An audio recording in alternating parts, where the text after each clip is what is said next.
नमस्कार आप सभी को। स्वागत है आपका हमारे इस प्लेटफ़ॉर्म पर। यूपीपीसीएस में जो आपकी आरओ, एआरओ की परीक्षा होने वाली है और साथ ही साथ यूपीपीसीएस और अन्य एग्ज़ाम्स के लिए यूपी की जो करंट अफ़ेयर्स है, हम उसको शुरू करेंगे। ठीक है? उत्तर प्रदेश की करंट अफ़ेयर्स यानी उत्तर प्रदेश समसामयिकी। उत्तर प्रदेश में कौन-कौन सी घटनाएँ हुई हैं, उनसे संबंधित जो महत्वपूर्ण तथ्य हैं, जो आपकी परीक्षाओं में पूछे जा सकते हैं, उन सभी की चर्चा करेंगे। तो चलिए शुरू करते हैं। इसको शुरू करने से पहले हम आपको एक जानकारी दे दें। यूपी ट्रिपल एससी में वीपीओ की तैयारी अगर आप कर रहे हैं ग्राम पंचायत अधिकारी के लिए, तो यूपी ट्रिपल एससी में वीपीओ के लिए 65 अंकों का कंप्लीट बैच जो कि पंचायती राज से संबंधित है और इसमें 20 अंकों की योजनाएँ भी समाहित हैं। इसके अलावा मॉक टेस्ट की श्रृंखला का वीडियो और इसका कोर्स, ये दोनों ही आपको हमारे एप्लीकेशन पर मिल जाएँगे। एप्लीकेशन का लिंक आपको हमारे डिस्क्रिप्शन बॉक्स में दिया गया है। तो आप वहाँ से ये बैच जॉइन कर सकते हो। उत्तर प्रदेश में करंट अफेयर्स को समझते हैं। उत्तर प्रदेश करंट अफेयर्स, ठीक है? आज हम लोग कौन-कौन सी बातों की चर्चा करेंगे, जो हाल ही में उत्तर प्रदेश सरकार के द्वारा निर्णय लिए गए हैं। कौन-कौन से निर्णय लिए गए हैं? जैसे अभी आपने देखा होगा, जो नोएडा है, नोएडा में सेमीकंडक्टर पार्क बनेगा। सेमीकंडक्टर पार्क बनाया जाएगा। इसकी हम चर्चा करेंगे। नोएडा में जो जेवर है, जेवर में एक यूनिट लगाई जाएगी, हम इसकी भी चर्चा करेंगे। इसके अलावा अभी उत्तर प्रदेश सरकार के द्वारा शीरा नीति का निर्धारण किया गया है। ध्यान दें, शीरा नीति, जिसमें कहा गया है कि देशी मदिरा के लिए 19% शीरा अनिवार्य होगा। इसके अलावा उत्तर प्रदेश में अभी कुछ हॉट स्पॉट हैं, जैसे जो पर्यटक स्थल हैं, जैसे हम बात करें छतर मंजिल की या हम बात करें चुनार के किले की। उत्तर प्रदेश में आपको पता होगा एक बरुआ सागर का किला है। बरुआ सागर का किला, ये क्यों चर्चा में है? इनकी भी चर्चा करेंगे।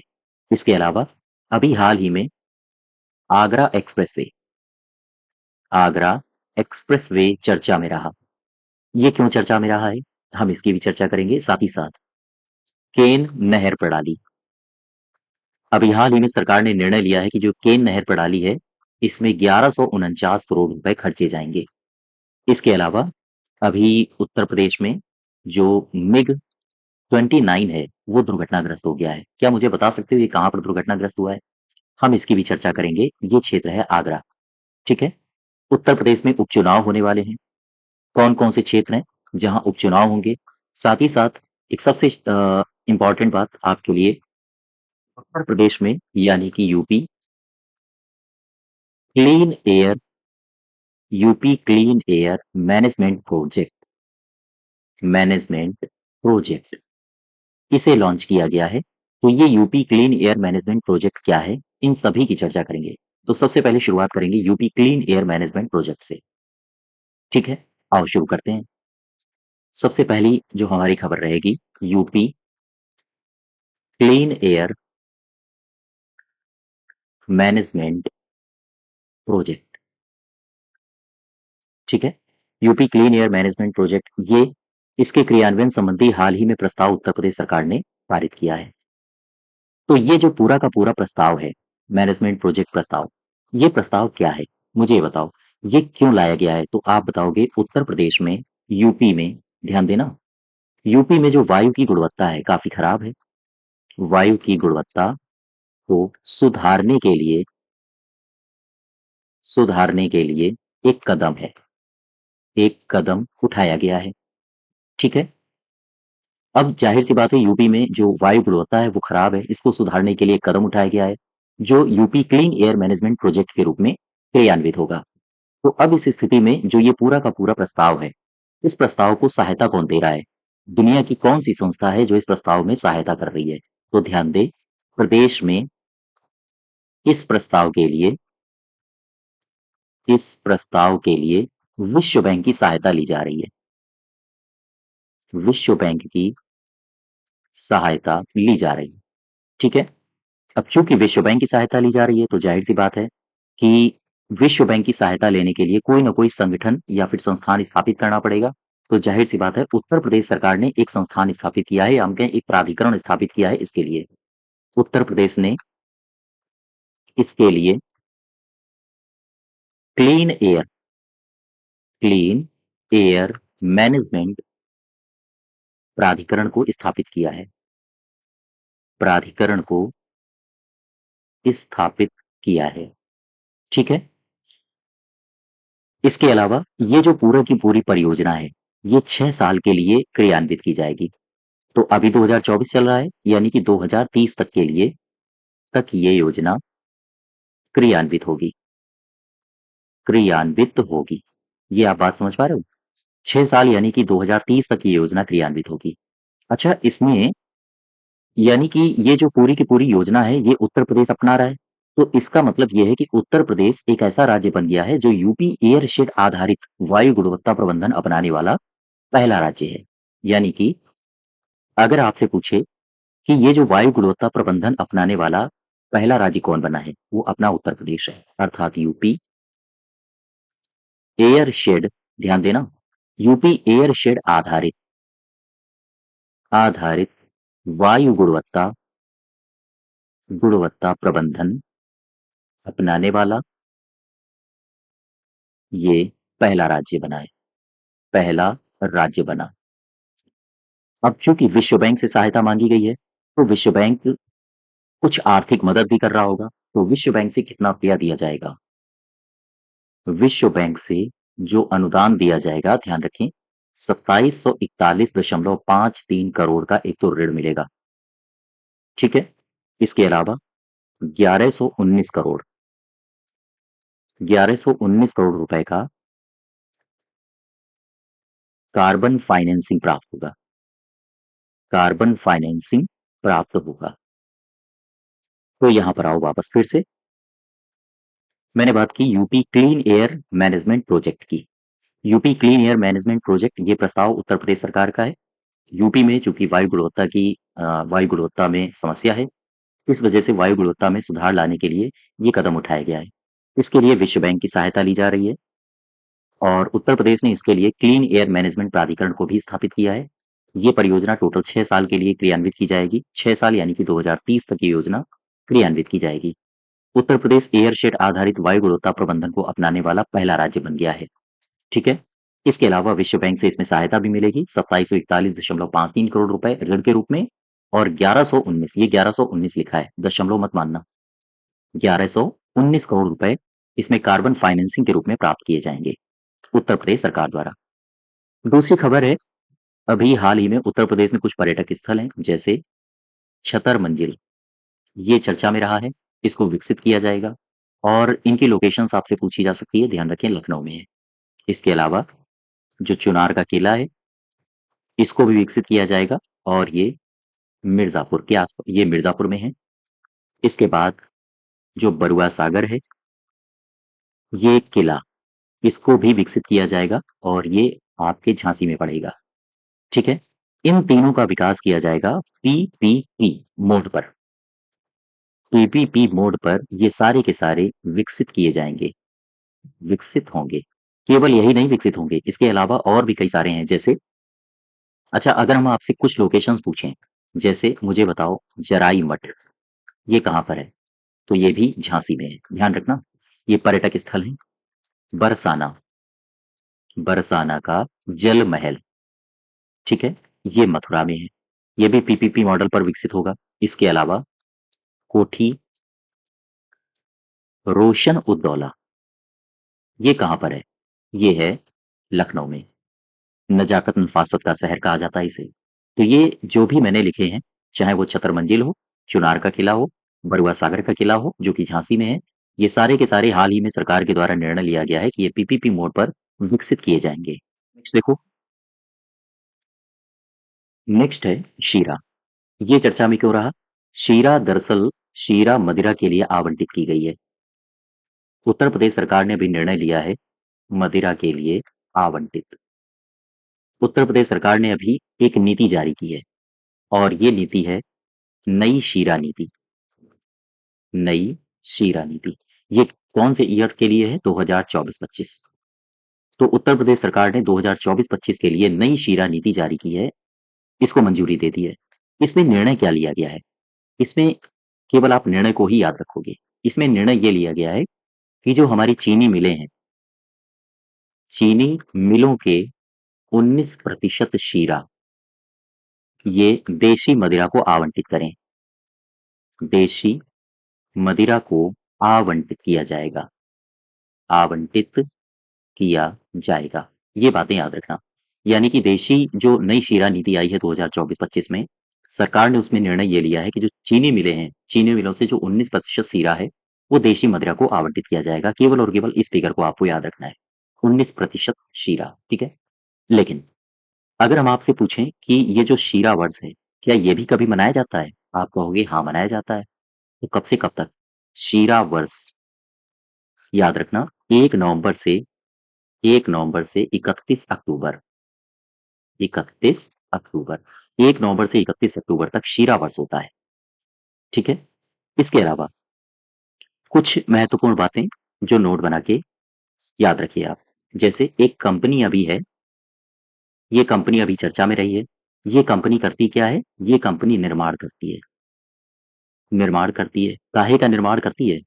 ये कंपनियां निर्माण करती हैं पान का, मसाला का, गुटखा का, गुटखा और ये जो भी अति संवेदनशील पदार्थ होते हैं, अति संवेदनशील पदार्थ होते हैं, इनका ये कंपनियां निर्माण करती हैं। तो कोई भी कंपनी हो जो पान, मसाला, गुटखा और संवेदनशील पदार्थों का निर्माण करती हैं, ऐसी कंपनियों के लिए सरकार ने एक गाइडलाइन जारी की है। सरकार ने कहा है, उत्तर प्रदेश सरकार की मैं बात कर रहा हूँ।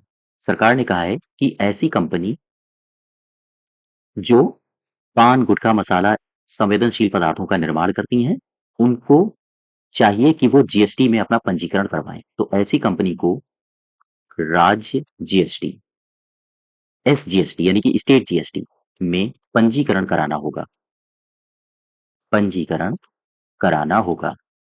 अच्छा, अगर ऐसा नहीं होता है, कंपनियां नहीं कराती हैं, अपनी जिद दिखाती हैं, तो ऐसी स्थिति में या हम कहें कि ऐसा न करने पर होगा क्या? होगा ये कि प्रति मशीन उनसे जुर्माना वसूला जाएगा और वो जुर्माना होगा 1 लाख रुपए। ध्यान दें, सरकार ने अभी एक गाइडलाइन जारी की है और उसमें कहा है कि जो भी कंपनियां पान, मसाला, गुटखा अति संवेदनशील पदार्थों का निर्माण करती हैं, उन सभी कंपनियों को ये दिशा निर्देश दिए जाते हैं कि वो अपना पंजीकरण जीएसटी, स्टेट जीएसटी में करवाएं। लेकिन अगर ऐसा नहीं होता है तो प्रति मशीन के हिसाब से 1 लाख रुपया उनसे जुर्माना वसूला जाएगा। ठीक है? अभी हाल ही में आगरा लखनऊ एक्सप्रेसवे काफी चर्चा में था। आगरा लखनऊ एक्सप्रेसवे, ये जो आगरा लखनऊ एक्सप्रेसवे है, ये जो चर्चा में था, ये क्यों चर्चा में था? क्योंकि ये जो आगरा लखनऊ एक्सप्रेसवे है, इसके लिए सरकार ने कुछ वित्त आवंटित किया है। सरकार ने कुछ वित्त आवंटन किया है, कितना रुपया? 1949.74 करोड़ रुपए। ध्यान दें, आगरा लखनऊ एक्सप्रेसवे को सरकार ने 1949.74 करोड़ रुपए की को आवंटन की मंजूरी दे दी है। अच्छा, ये जो आवंटन राशि है, इससे होगा क्या? होगा ये कि जो ये एक्सप्रेसवे है, आगरा लखनऊ एक्सप्रेसवे, इसकी मरम्मत का कार्य देखा जाएगा और साथ ही साथ इसका रख-रखाव किया जाएगा। तो मरम्मत और रख-रखाव कार्य के लिए 1949.74 करोड़ रुपए का आवंटन आगरा लखनऊ एक्सप्रेसवे के लिए किया गया है। चूँकि इतना रुपया आवंटन किया गया है, तो ज़ाहिर-सी बात है कुछ न कुछ मानव दिवसों की इसमें सृजन होगा। तो लगभग अंदाज़ लगाया जा रहा है कि 40 लाख, ये फ़िगर याद रखना जो मैं फ़िगर लिख रहा हूँ, 40 लाख मानव दिवसों मानव दिवसों का इसमें सृजन होगा। ठीक है? चूँकि 40 लाख मानव दिवसों का सृजन होगा, इसके लिए आवंटन किया गया है 1949.74 करोड़ रुपए और ये घटना कहाँ घटेगी? घटना घटेगी या हम कहें ये सारे के सारे काम होंगे कहाँ? आगरा लखनऊ एक्सप्रेसवे में। क्वेश्चन हमें 2-3 यहाँ से बता दो, ये जो आगरा लखनऊ एक्सप्रेसवे है, लंबाई बता दो सबसे पहले तो मुझे। 302 लगभग किलोमीटर है इसकी लंबाई और ये कहाँ से शुरू होता है? ये शुरू होता है आगरा के रिंग रोड से। रिंग रोड से ये शुरू होता है और इसके बाद ये जाता है आपके फिरोजाबाद में, इसके बाद आप जाओगे मैनपुरी अगर आपको इस रोड से लखनऊ आना है। इसके अलावा ये जाता है इटावा में, इटावा, औरैया, ठीक है? कन्नौज, कानपुर, कानपुर नगर, देहात नहीं, कानपुर नगर, उन्नाव और इसके बाद ये प्रवेश कर जाता है आपके लखनऊ में। ये बात आप समझ पा रहे हो? तो बस इतनी ही बातें यहाँ से याद रखो। और इसमें अभी चर्चा में क्यों रहा? करंट का मुद्दा क्या है? क्योंकि आगरा-लखनऊ एक्सप्रेसवे में मरम्मत और रख-रखाव कार्य के लिए 1949.74 करोड़ रुपए आवंटित किए गए हैं उत्तर प्रदेश सरकार के द्वारा, जिसमें से 40 लाख मानव दिवसों का सृजन किया जाना है। ठीक है? इसके अलावा अभी हाल ही में जेवर में एक सेमीकंडक्टर यूनिट लगाई जाएगी, जिसकी मंजूरी सरकार ने दे दी है। तो ये भी चर्चा में रहा था। जेवर में सेमीकंडक्टर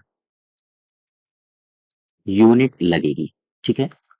अच्छा, ये जो सेमीकंडक्टर यूनिट लगेगी, ये कौन-सी कंपनी है?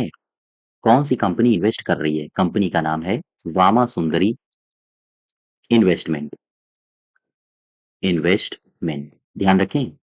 अच्छा, ये जो वामा सुंदरी इन्वेस्टमेंट है, यही कंपनी यह जेवर में जेवर मतलब नोएडा वाला गौतम बुद्ध नगर, यह जेवर में सेमीकंडक्टर यूनिट लगाएगी, सेमीकंडक्टर यूनिट लगाएगी, ठीक है? सेमीकंडक्टर यूनिट लगाएगी तो ज़ाहिर-सी बात है उसमें कुछ ना कुछ पैसा चाहिए। फिर ये निवेश कितना करेगी? कितना पैसा इसमें इन्वेस्ट होगा? 3706 करोड़ रुपए। ध्यान दें, 3706 करोड़ रुपए इसमें इन्वेस्टमेंट होगा और चूँकि इन्वेस्टमेंट हो रहा है, तो फिर रोज़गार सृजन भी होगा। कितना रोज़गार लगभग आ जाएगा? लगभग अनुमान है कि 4000 रोज़गार सृजन इसमें होगा। और यही नहीं, और भी कई सारे काम होंगे। दरअसल ये जो परियोजना है पूरी, ये परियोजना जब भी कभी लगेगी तो उम्मीद है कि ये 50 एकड़ में परियोजना लगाई जाएगी। 50 एकड़ में यह परियोजना लगेगी, ठीक है? इसके अलावा नोएडा में एक और इन्वेस्टमेंट आया है। देखो, ये जो मैंने अभी आपको बताया था, जेवर में सेमीकंडक्टर यूनिट लगेगी। कंपनी कौन-सी है? वामा सुंदरी इन्वेस्टमेंट और यही जेवर में सेमीकंडक्टर यूनिट लगाएगी। कितना निवेश करेगी ये? 3706 करोड़ रुपए। इसमें 4000 लगभग रोजगार सृजन होगा और 50 एकड़ में ये परियोजना लगाई जाएगी। नोएडा में एक और इन्वेस्टमेंट आया है, इसको भी याद रखो।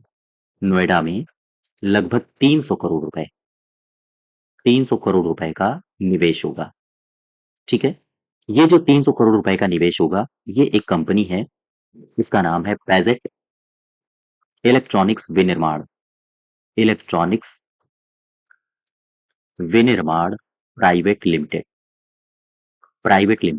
और ये जो कंपनी है, ये साधारणतया मोबाइल बनाती है और इलेक्ट्रॉनिक्स उपकरण बनाती है, इलेक्ट्रॉनिक्स उपकरण बनाती है, ठीक है?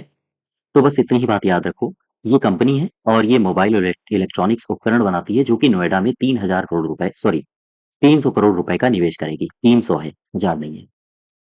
इसके अलावा जो अपनी राजधानी है लखनऊ, लखनऊ से या हम कहें लखनऊ में विश्वविद्यालय बनेगा, विश्वविद्यालय बनेगा और ये विश्वविद्यालय कौन-सा होगा? ये अंग्रेजी और विदेशी भाषा का विश्वविद्यालय होगा। अंग्रेजी और विदेशी भाषा का विश्वविद्यालय, ठीक है? तो अगर आपसे पूछा जाए उत्तर प्रदेश में कहाँ पर इस तरह का विश्वविद्यालय बनाने की योजना है सरकार की, तो वो उत्तर प्रदेश में और भूमि वगैरह सब कुछ देख लिया गया है। केवल और केवल आप शहर याद रखो। अभी उत्तर प्रदेश सरकार ने एक बिल है या हम कहें एक रूल्स है, उसमें संशोधन किया है। तो ये रूल केवल याद रखना। जैसे मैं कहूँ retirement Uttar Pradesh retirement benefits rules. ये रूल्स बना था 1961 में और इसमें अभी हाल ही में सरकार ने संशोधन किए हैं, संशोधन किए हैं। तो केवल और केवल ये रूल कब आया था? बस इतनी ही बात याद रखो, बाकी संशोधन इतने महत्वपूर्ण नहीं है। देखो, अभी एक खबर आपने पढ़ी होगी, उत्तर प्रदेश में 9 सीटों पर चुनाव होने हैं और ये चुनाव होंगे उपचुनाव, ठीक है? आपको पता होगा अभी लोकसभा का चुनाव हुआ था, उसमें बहुत सारे लोग ऐसे मैदान में उतरे थे जो विधानसभा के सदस्य थे। तो चूँकि विधानसभा के सदस्य थे, इस वजह से जब वो चुनाव में उतरे तो उन्होंने अपनी सीट छोड़ दी। तो इन्हीं सीटों पर चुनाव होने हैं। तो ये जो उत्तर प्रदेश की 9 सीटें हैं जहाँ पर उपचुनाव होंगे, ये है फूलपुर, इसके अलावा कटिहारी, करहल, सीसामऊ, सीसामऊ के अलावा मझवा, गाजियाबाद सदर, गाजियाबाद सदर, ये भी सीट है।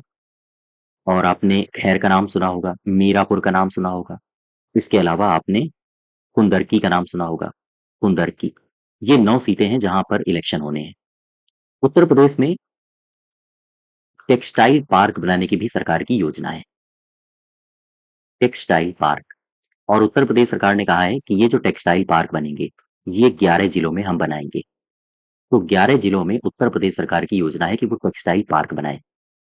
ठीक है, ध्यान दें, ये जो 11 जिले हैं जिनमें टेक्सटाइल पार्क बनेंगे, ये वास्तव में 11 नए निजी टेक्सटाइल पार्क होंगे।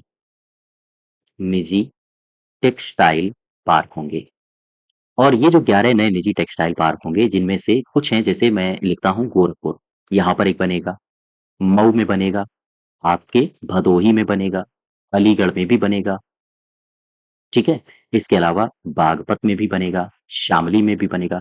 अच्छा, ये बात आ गई शामली की। शामली अभी चर्चा में क्यों रहा इन टेक्सटाइल पार्क्स के मामले में? शामली इसलिए चर्चा में रहा है कि शामली उत्तर प्रदेश का एकमात्र ऐसा जिला है जहां पर 726 करोड़ रुपए इन्वेस्ट किए जाएंगे, इन्वेस्ट होंगे। ये काहे के लिए इन्वेस्ट होंगे 726 करोड़ रुपए? यहां पर बनेगा प्रदेश का पहला निजी टेक्सटाइल पार्क, निजी टेक्सटाइल पार्क बनेगा। ठीक है, फिर से समझो, शामली में प्रदेश का पहला निजी टेक्सटाइल पार्क बनेगा और इसके लिए जो सरकार की तरफ से आवंटन हुआ है, या हम कहें जो इन्वेस्टमेंट आएगा, वो आएगा 726। निजी बन रहा है ना टेक्सटाइल पार्क, तो निजी इन्वेस्टमेंट आएगा, 726 करोड़ रुपया इसमें इन्वेस्टमेंट होगा। ठीक है, एक आपने सुना होगा वीर गाथा प्रोजेक्ट। ये जो वीर गाथा प्रोजेक्ट है 4.0, ये क्या है? अगर आपसे सीधा सा सवाल ये पूछ ले, और इसके संबंध में उत्तर प्रदेश क्यों चर्चा में रहा है? ये 2 सवाल हमारे हैं। वीर गाथा प्रोजेक्ट, सबसे पहले मुझे बताओ ये क्या है? तो आप बताओगे यह एक संयुक्त कार्यक्रम है।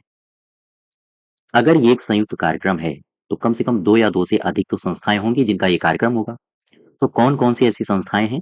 एक तो है अपना रक्षा मंत्रालय, रक्षा मंत्रालय, और एक है शिक्षा मंत्रालय, शिक्षा मंत्रालय। रक्षा मंत्रालय और शिक्षा मंत्रालय का ये एक ज्वाइंट वेंचर है, वीर गाथा प्रोजेक्ट ज्वाइंट प्रोजेक्ट है। ठीक है, अगर हम आपसे पूछें कि ये जो संयुक्त कार्यक्रम है रक्षा मंत्रालय और शिक्षा मंत्रालय का, इसकी शुरुआत कब हुई थी?